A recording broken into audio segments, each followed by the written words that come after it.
Kasih kepada Allah sungguh terwujud jika orang mengasihi sesama yang juga menjadi kesayangan Allah. Kasih bukan hanya perasaan, melainkan suatu tindakan konkret yang terwujud dalam kasih kepada sesama. Ketika seorang ahli Taurat menanyakan perintah mana yang terpenting, Yesus menyebutkan dua: cinta kasih kepada Allah dan kasih kepada sesama seperti diri sendiri. Dengan demikian, rumah dan ruangan kerja kita dapat menjadi tempat di mana kita beribadah kepada Tuhan, bertemu dan bersatu dengan Yesus. Menyadari bahwa dalam kehidupan kita setiap hari, setiap kali kasih yang kita lakukan terbatas hanya kepada orang tertentu saja. Maka mari memohon perihan yang menyelamatkan ini. Kita tunduk di hadapan Tuhan, mengaku menyesali akan segala salah dan dosa yang telah kita lakukan.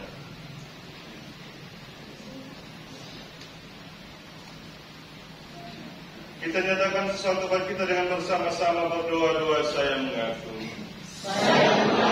kepada Allah yang Maha Kuasa dan kepada saudara sekalian bahwa saya telah berdosa dengan pikiran dan perkataan, dengan perbuatan dan kelalaian.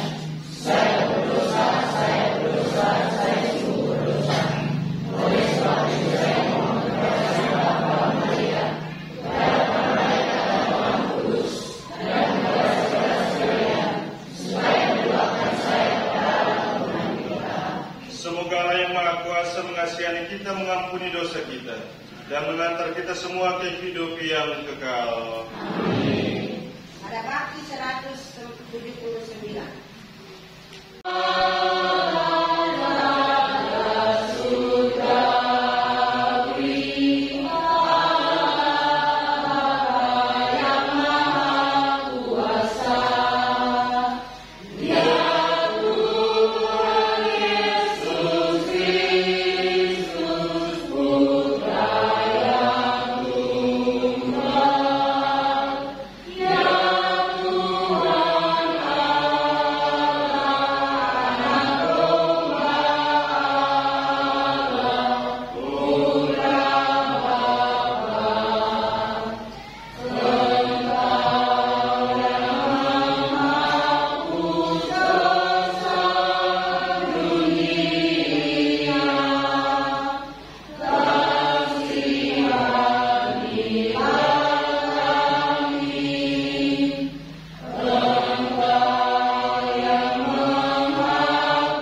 kami semakin mencintai Engkau dan sesama secara nyata.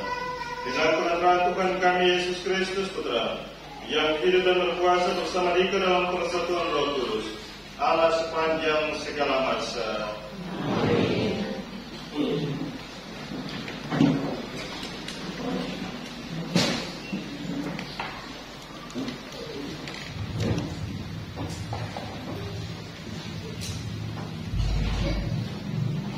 Bacaan pertama.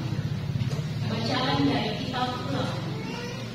Sekali peristiwa, Musa berkata kepada bangsanya, seumur hidup hendaknya engkau dan anak cucumu takut akan Tuhan Allah, serta berpegang pada segala ketetapan dan perintahnya yang kusampaikan kepadanya, supaya lanjut umurmu. Dengarlah, hai orang Israel, lakukanlah ketetapan dan perintah itu dengan setia, supaya baiklah keadaanmu, dan supaya kamu menjadi sangat banyak, seperti yang dijanjikan Tuhan Allah nenek moyang kepadamu di suatu negeri yang berlimpah-limpah susu dan madu. Dengarlah, hai orang Israel, Tuhan itu Allah kita, Tuhan itu Esa. Kasihlah Tuhan Allahmu dengan segenap hati, dengan segenap jiwa, dan dengan segenap kekuatan. Apa yang kuperintahkan kepadamu pada hari ini, haruslah engkau perhatikan. Demikianlah sabda Tuhan. Tuhan kekuatanku.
meninggalkan mengatasi segala langit yang tidak seperti imam-imam besar lain yang setiap hari harus mempersembahkan kurban untuk dosanya sendiri dan sesudah itu barulah untuk dosa umatnya. Hal itu sudah dilakukan Yesus satu kali untuk selama-lamanya, yakni ketika Yesus mempersembahkan dirinya sendiri sebagai kurban. Hukum Taurat menetapkan orang-orang yang diliputi kelemahan menjadi imam agung. Tetapi sesudah hukum Taurat itu diucapkanlah sumpah yang menetapkan anak yang sudah sempurna selama-lamanya menjadi imam agung. Demikianlah sabda Tuhan.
Tuhan bersama.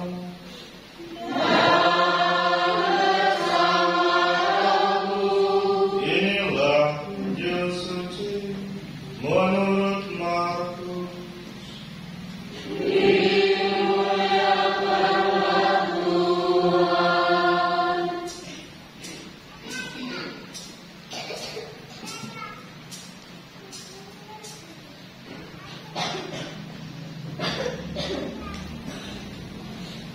Pada suatu hari seorang ahli Taurat datang kepada Yesus dan bertanya, "Perintah manakah yang paling utama?" Yesus menjawab, "Perintah yang terutama ialah, dengarlah hai orang Israel, Tuhanlah Allah kita, Tuhan itu Esa. Kasihilah Tuhan Allahmu dengan segenap hatimu, dengan segenap jiwamu, dengan segenap akal budimu, dan dengan segenap kekuatanmu. Perintah yang kedua ialah, kasihilah sesama manusia seperti dirimu sendiri. Tidak ada perintah lain yang lebih utama daripada kedua perintah itu." Lalu kata ahli Taurat itu kepada Yesus, "Guru, tepat sekali apa yang engkau katakan, bahwa Allah itu Esa, dan tidak ada yang lain kecuali Dia. Memang mengasihi Dia dengan segenap hati, dengan segenap pengertian, dan dengan segenap kekuatan, serta mengasihi sesama manusia seperti diri sendiri, jauh lebih utama daripada semua kurban bakaran dan kurban lainnya." Yesus melihat bagaimana orang itu menjawab dengan bijaksana, lalu ia berkata, "Engkau tidak jauh dari kerajaan Allah." Sesudah itu, tidak seorang pun berani lagi menanyakan sesuatu kepada Yesus. Demikianlah sabda Tuhan.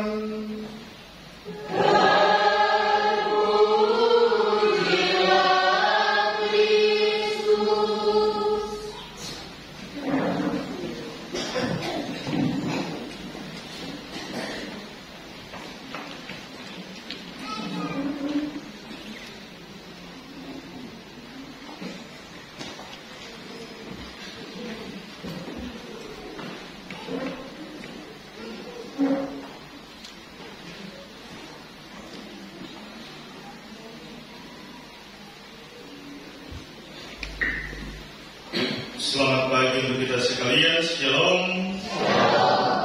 Shalom. Saya lihat ada yang mengantuk. Masih jam begini sudah mengantuk. Sudah mungkin ada kerja berat tadi malam itu. Maklum saja. Ada juga yang muka kayak ada beban berat begitu. Jadi datang berjumpa dengan Yesus di sini dengan membawa semua beban. Pada rumah datang di sini. Baik saudara-saudara yang terkasih, saya berpikir kita beribadat misa ini sama seperti hari suci. Kamis, Jumat, Sabtu, Minggu, full. Dan itu jarang terjadi.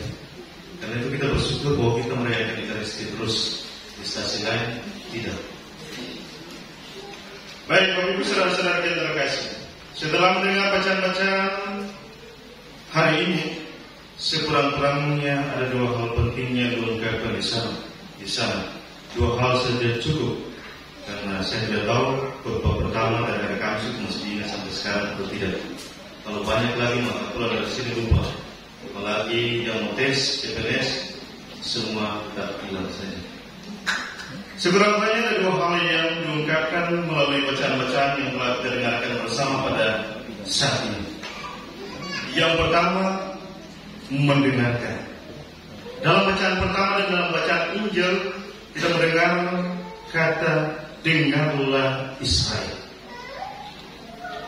Shema Israel, dengarlah. Ada sebuah pepatah bijak mengatakan demikian. Kualitas seseorang sangat ditentukan oleh pribadi yang selalu ingin mendengarkan. Kenapa demikian? Karena sejatinya manusia diciptakan dengan dua telinga dan satu mulut. Sebab itu manusia mesti lebih banyak mendengarkan daripada berbicara. Itulah situasi yang sebenarnya terjadi dalam kitab suci Perjanjian Lama. Ketika Allah mengangkat bangsa Israel menjadi miliknya, maka yang dikehendaki oleh Allah adalah mendengarkan apa yang diwakilkan, apa yang disampaikan oleh Allah kepada umat manusia. Sama seperti wejangan-wejangan yang disampaikan oleh orang tua kepada anak-anaknya yang kita setia duduk mendengarkan. Begitupun Allah menghendaki agar kita selalu mendengarkan Dia. Awal bacaan Injil dan dalam bacaan pertama kita mendengar bahwa Allah menghendaki agar bangsa Israel mendengarkan. Kenapa bangsa Israel harus mendengarkan? Karena yang pertama, seperti yang saya katakan, kapasitas mendengarkan lebih penting daripada hal yang lainnya. Kita dapat melihat dalam hidup kita, kalau orang banyak berbicara lain kali karmoko atau orang bilang tipu-tipu. Dari 100% yang dia bicarakan, lain kali cuma 5% yang benar. Tetapi orang yang sedikit berbicara dan lebih banyak mendengarkan, sekali berbicara orang akan mengagumi. Karena itu mari kita berbiasakan untuk mendengarkan. Selain kualitas, tetapi hal yang kedua yaitu sabda Tuhan selalu membawa kedamaian, sukacita, kegembiraan, bukan sebaliknya. Sabda Tuhan hari ini, terutama lewat tema pertama, menawarkan suatu cara pandang yang berbeda bagi kita sekalian agar lebih banyak mendengarkan. Lain kali perkara mendengarkan ini hal yang sulit. Mudah saja kita ucapkan, tapi sulit juga kalau kita duduk berjam-jam untuk mendengarkan sesuatu. Apalagi gereja juga sering mendapat kritik karena hal itu dalam proses perkembangan. Karena itu Bapak Paulus dalam beberapa dokumennya menegaskan bahwa gereja harus keluar dari dirinya sendiri, pergi untuk mendengarkan saudara-saudara kita, terutama mereka yang terpinggirkan, mereka yang miskin dan menderita. Itulah kita. Itu hal yang pertama, soal mendengarkan. Hal yang kedua, soal cinta kasih. Nah, kita mendengar dalam Injil, tetapi juga dalam bacaan pertama, cinta kasih. Cinta kasih adalah hukum yang paling utama, hukum yang paling dasar dan menyempurnakan segala isi yang tertera dalam hukum Taurat. Kita tahu berapa peraturan yang tertera dalam hukum Taurat. Ada 613. Di antaranya 248 hukum positif yang mengatur tentang hal-hal ini yang boleh dilakukan, dan 365 hukum negatif, di antaranya larangan-larangan yang tidak boleh dilakukan. Dan Yesus menempatkan cinta kasih adalah yang paling utama dari semuanya, mendasari semuanya dan menyempurnakan semuanya. Saudara-saudara yang terkasih, cinta kasih yang diwakilkan Yesus memiliki relasi vertikal dari atas ke bawah dan relasi horizontal dari samping kiri ke samping kanan. Horizontal berarti hubungan kita dengan Allah, dan itu ditunjukkan oleh Yesus. Kita harus mengasihi Allah dengan segenap hati, akal budi, dan seterusnya. Sebaliknya juga kita harus mengasihi sesama manusia. Keduanya menjadi satu perintah dan tidak dapat dipisahkan. Dan ini menjadi sebuah keteluruan bagi kita umat Kristen. Lain kali kita mengatakan bahwa saya mengasihi Tuhan, saya mengasihi Allah, tetapi dalam kehidupan setiap hari saya benci sana, saya benci ini, saya dendam sana, saya dendam ini. Mengasihi Allah berarti mengasihi manusia tanpa diskriminasi atau membeda-bedakan. Karena ini dia sudah berbuat baik bagi saya juga mengasihi dia. Karena ini sudah menolong saya kasih dia dan lain sebagainya. Kalau yang sana dia buat saya berhati sakit, maka saya tidak akan mengasihi dia. Saudara-saudara yang terkasih, sampai di sini kita mengintrospeksi diri, mengoreksi diri kita sendiri. Apakah kita sudah menjadi seorang Kristen yang benar? Saya dan Anda sekalian tentu masih dalam sebuah perjuangan yang sangat luar biasa. Saya berbicara begini bukan berarti kami lepas dari hal-hal itu. Mari kita sama-sama berjuang untuk menjadi seorang Kristen yang sejati, dengan tetap mengasihi Tuhan dan juga dengan mengasihi sesama kita manusia. Lain kali sakit, tetapi itulah jalan yang harus kita lalui agar kita sampai pada Kristus. Sangat sulit karena kasih yang ditawarkan Yesus melampaui batas ruang dan waktu. Dan tadi saya jelaskan, melampaui batas-batas hubungan keluarga, hubungan kekerabatan, dan lain sebagainya. Lantas kita dapat bertanya, apakah kita mampu untuk mengamalkan ajaran tersebut? Karena ini bukan hanya kata-kata indah yang seringkali kita gunakan, I love you, Pak, Ma, atau aku cinta kamu dan lain sebagainya. Bukan hanya kata-kata hamba, tetapi juga nyata dalam tindakan kita setiap hari. Tetapi ingat juga pepatah ini, Allah bisa karena biasa, manusia juga bisa karena biasa. Asal ada kemauan, asal ada kehendak. Yang paling penting adalah ada persatuan penuh dengan Allah. Dan ini menjadi kekurangan kita. Kita tidak menyadari bahwa kenapa kita tidak mampu untuk mengasihi sesama kita, orang yang sudah melukai kita, orang yang sudah menyakiti kita.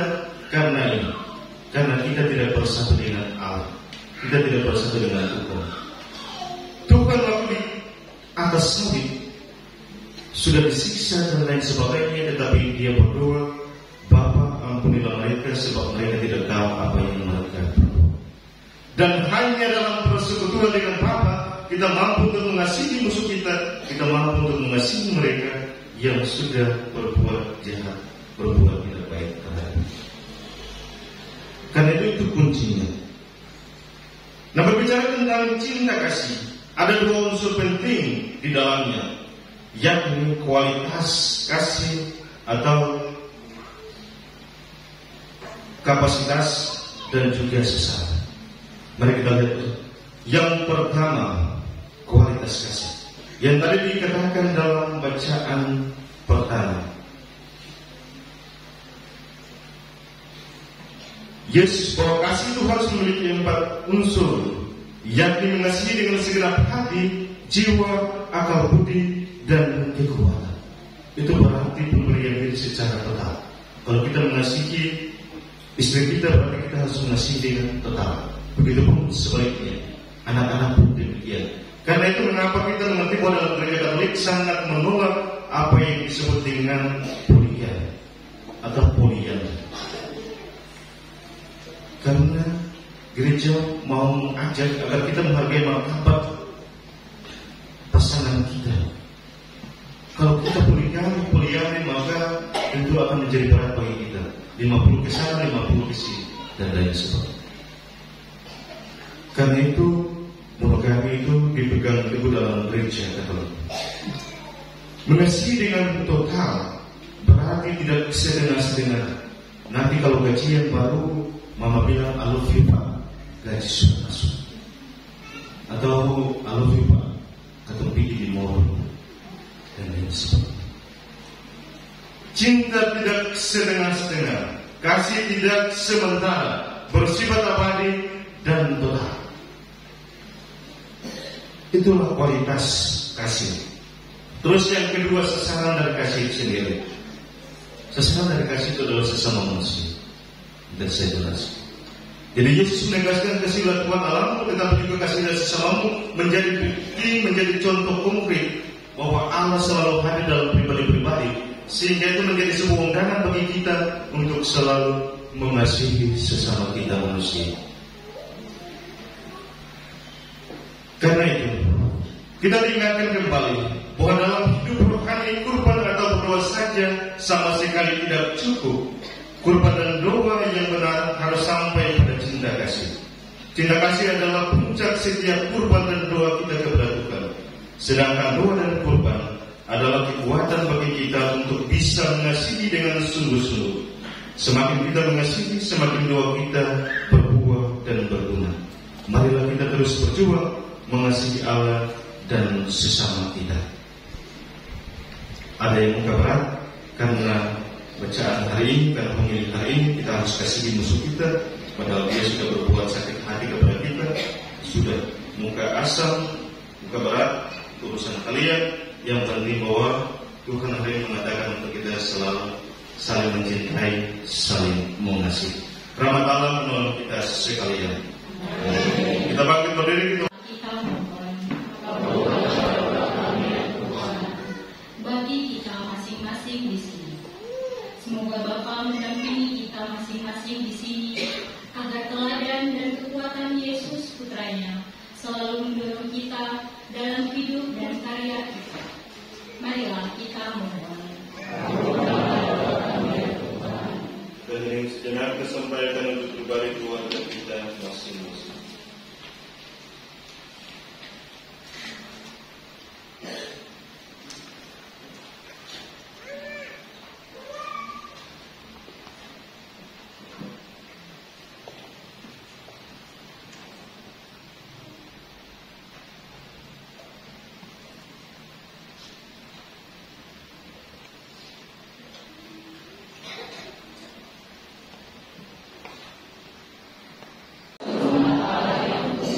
Antara kami.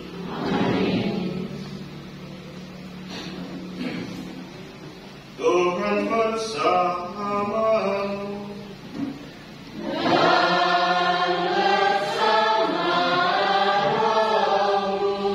Marilah mengarahkan hati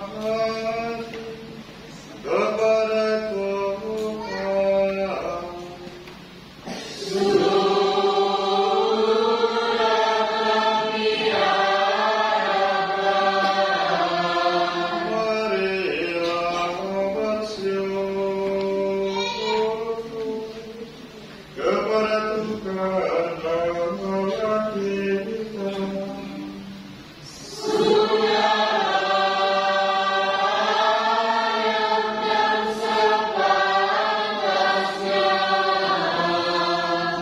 Sungguh pantas dan benar, layak dan menyelamatkan, bahwa kami selalu dan dimanapun bersyukur kepadamu Tuhan Bapa yang kudus, Allah yang maha kuasa dan kekal. Sebab oleh darah putramu dan kuasa Roh Kudus-Mu, Engkau mempersatukan anak-anakmu yang tercerai-berai oleh dosa dengan dirimu, agar umat yang sudah dihimpun menjadi satu dalam Tritunggal yang besar, dinyatakan sebagai gereja tubuh Kristus dan baik Roh Kudus sebagai pujian bagi aneka ragam hikmat-Mu. Sebab itu, bersama paduan suara para malaikat, kami memuji-Mu dan dalam sukacita berseru. Pada bakti 250.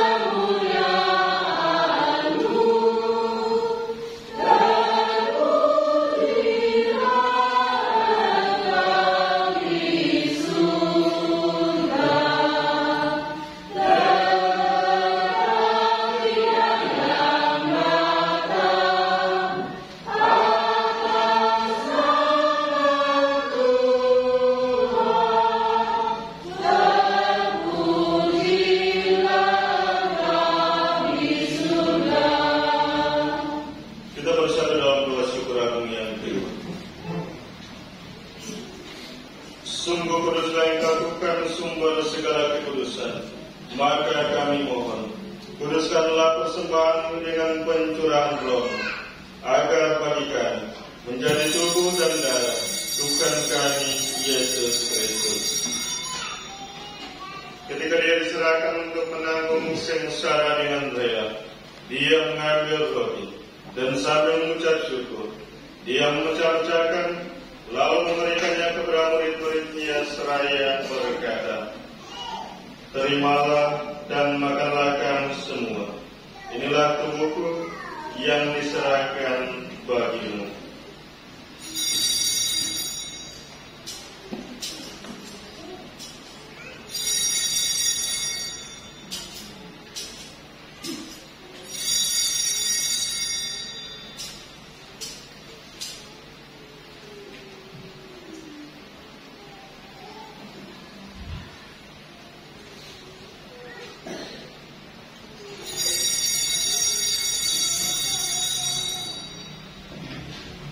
Demikian pula sesudah perjamuan, Dia mengambil piala.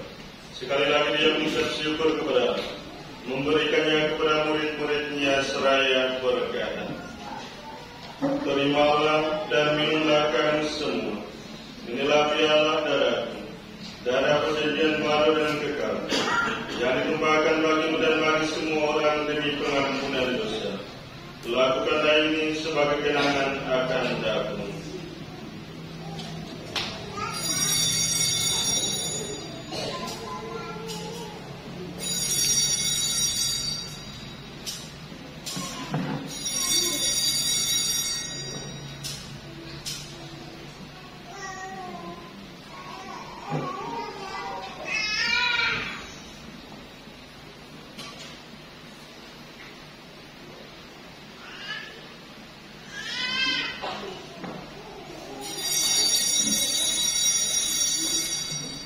Agunglah misteri iman kita.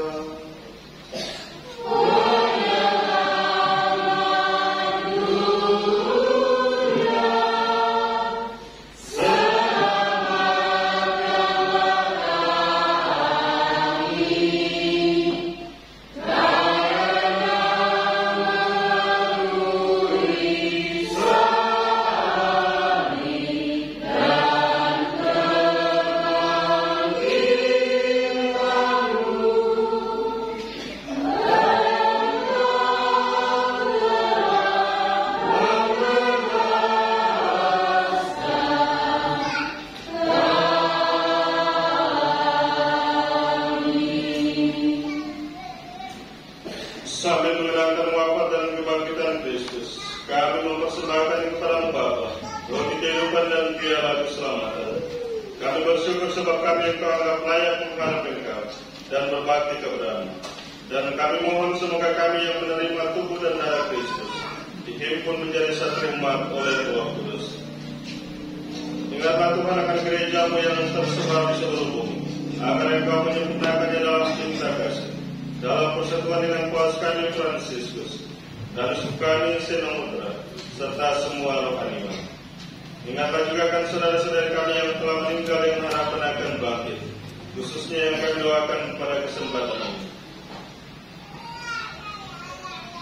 Dan akan semua orang yang telah berpulang dalam kerajaan dan terimal mereka dalam cahaya wajah. Kami mohon kasihanlah kami semua, agar kami terima dalam kebahagiaan abadi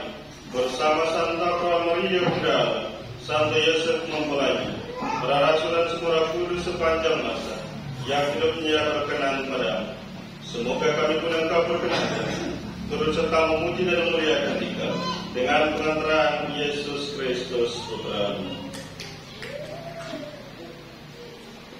Dengan pengantaran Dia, bersama Dia dan dalam dirinya, bagilah Bapa yang Maha Kuasa, dalam persekutuan dengan Roh Kudus, segala hormat dan kemuliaan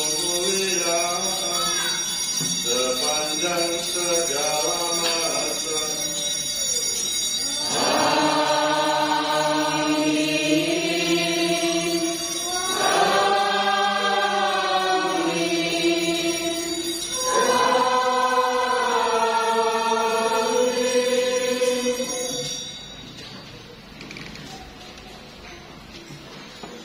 Atas penghormatan kita dan menurut ajaran Ilahi, maka beranilah kita berdoa.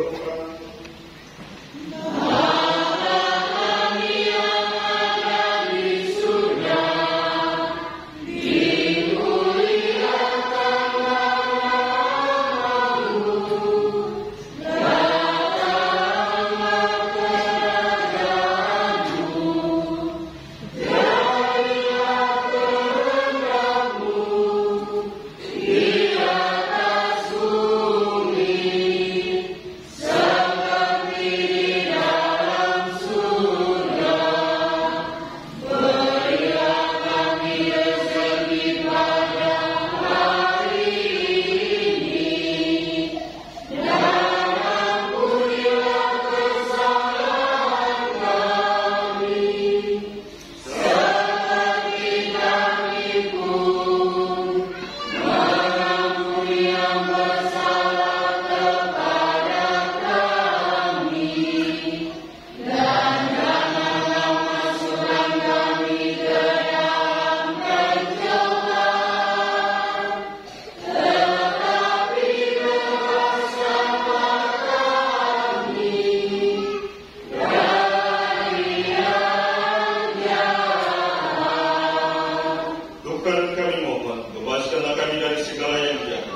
Kasih, ikatlah anak domba Allah. Ikatlah dia yang menghapus dosa dunia. Berbahagialah saudara-saudara yang diundang ke perjamuan anak domba.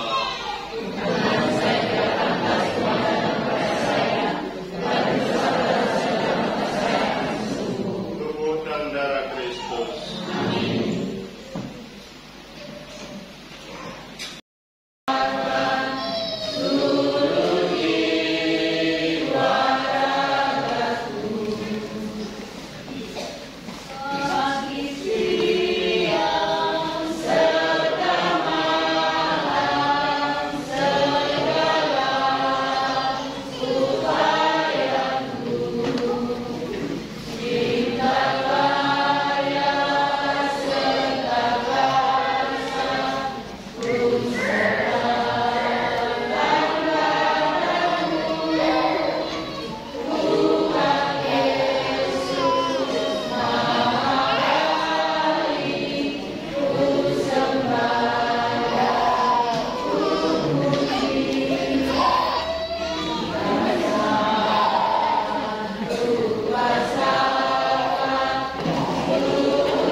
Marilah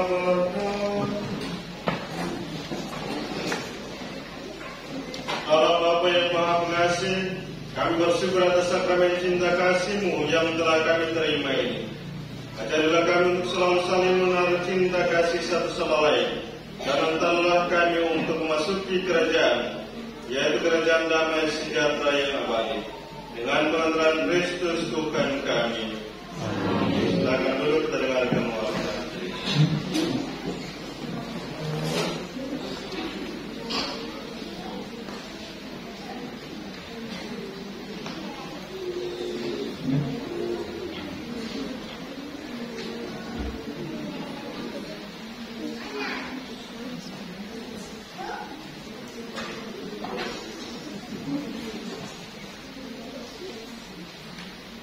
Selamat pagi, Salve.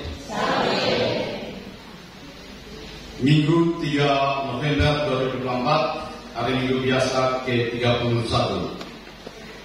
Yang pertama-tama ucapan terima kasih. Yang pertama pada Bapak Pastor Vikaris RD Rendy Watka dan telah memimpin perayaan Ekaristi pada pagi hari ini.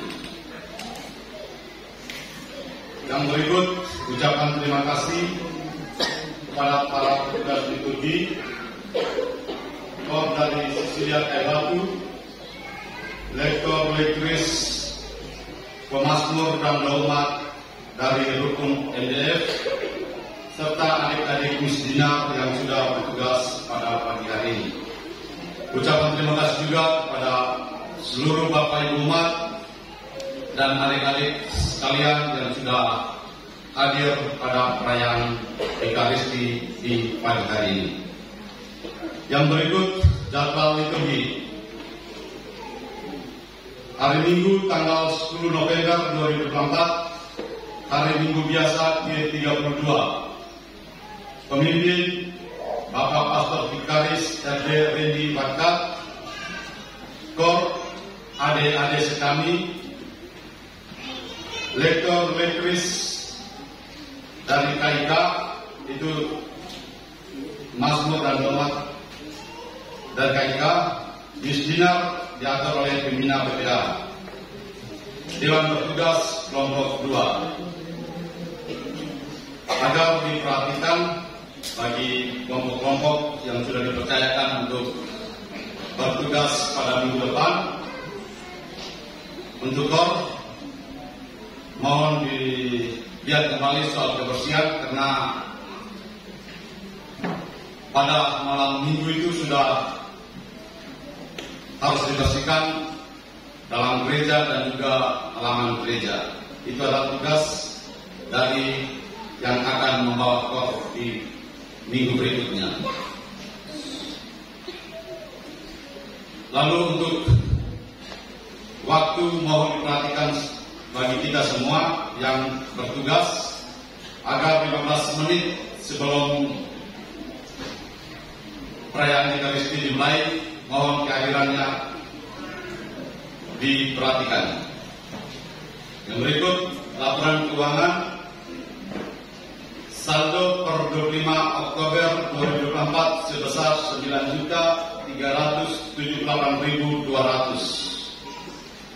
Minggu 27 Oktober 2024 derma berjumlah 719.000. Pengeluaran per 27 Oktober 2024 sebesar 215.000. Misa 31 Oktober 2024 penutupan bulan Rosario berjumlah 607.000. Misa Orang Kudus tanggal 1 November 2024 derma berjumlah 529.000. Misa Arwah 2 November 2024 derma berjumlah 854.000. Misa 40 malam di keluarga Bapak Diki Tasman derma berjumlah 100.000. Saldo kas per 2 November 2024 sebesar 11.972.200 rupiah. Derma pembangunan saldo per 20 Oktober 2024 sebesar 10.265.000. Minggu 27 Oktober 2024 derma berjumlah 572.000. Pengeluaran dari tanggal 9 sampai tanggal 30 Oktober 2024 sebesar 430.000 rupiah. Saldo kas per 30 Oktober 2024 sebesar 10.407.000. Penyetoran 30% dari rukun Vincentius bulan September berjumlah 101.000 rupiah.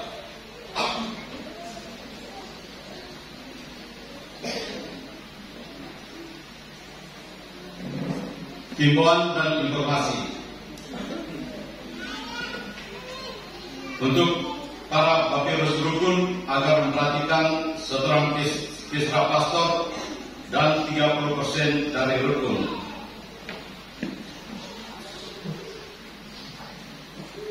Yang berikut, mohon bagi Bapak Ibu untuk segera melunasi setoran uang buku ke bendahara 1 paroki. Yang berikut, untuk adik-adik OMK yang akan mengikuti kegiatan OMK di Semlaki, mohon bersedia untuk bersabar sebentar karena akan diadakan pertemuan bersama Ketua OMK. Demikian warta gereja pada Minggu 3 November 2024. Setelah ini kita lanjutkan lagi untuk penandatanganan berita acara serah terima jabatan Ketua KIK dan Ketua KBK. Karena Ibu Ketua KIK dan Bapak Ketua KBK sudah berakhir masa tugas di BPDM, maka Bapak dan Ibu akan meninggalkan Ketong. Oleh karena itu pada hari ini Ketong harus laksanakan serah terima berita acara. Untuk memandu acara selanjutnya, kami mohon kesediaan Bapak Sekretaris 1 untuk melanjutkan kegiatan penandatanganan. Kepada Bapak kami persilakan. Walaupun masa jabatannya masih 1 tahun, namun karena beliau berdua akan kembali ke Semlaki dan tidak lagi menetap di MBD, maka untuk tetap berjalannya organisasi, maka pastor paroki melalui DPP akan melaksanakan serah terima jabatan dari ketua KIK maupun ketua KPK kepada ketua KIK maupun ketua KPK yang baru. Karena itu kami mengundang yang pertama Ibu Joy Singeran dan yang kedua Ibu Wilmina Rufan untuk hadir di depan untuk kita melaksanakan penandatanganan berita acara tersebut.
Selanjutnya kami mengundang Ketua KPK Bapak Ediran Kore bersama Bapak Daniel Bantaika untuk hadir di depan. Bapak Daniel Bantaika sakit tidak hadir. Bapak Dedi silakan.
Baik, Bapak Ibu silakan balik tempat.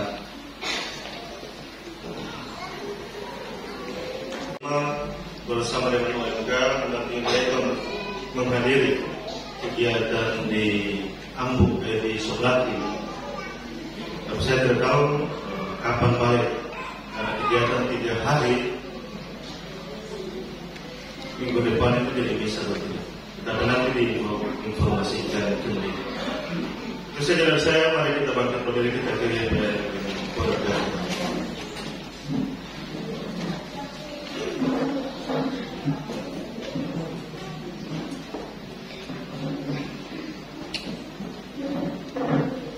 Tuhan bersamamu.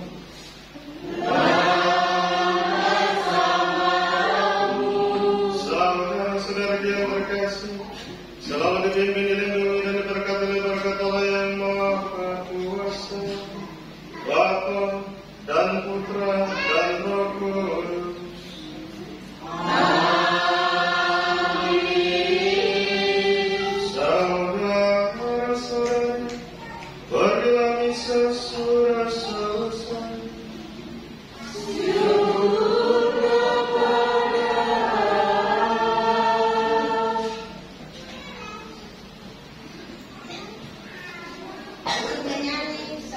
ke-87